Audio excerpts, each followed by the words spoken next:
Hi everyone, greetings from Lahore, Pakistan once again. Christine Langley said so practically. She said, "We repeat what we don't repair." So true.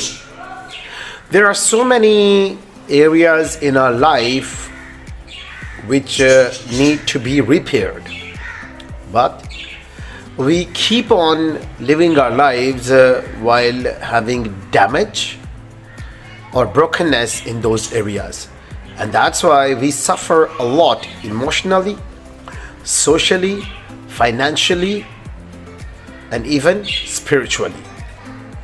So if we want to live a good, healthy, practical, social, spiritual, and life of relationships, then we must repair ourselves in those areas, and then definitely we'll be having better persons and better experiences in life in all of departments of our lives.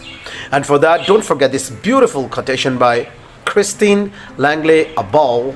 She said, "We repeat what we don't repair."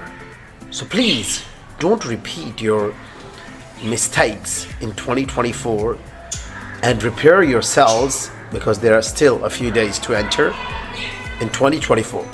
Thank you so much for watching my channel, and please don't forget to subscribe it. Stay happy and stay blessed.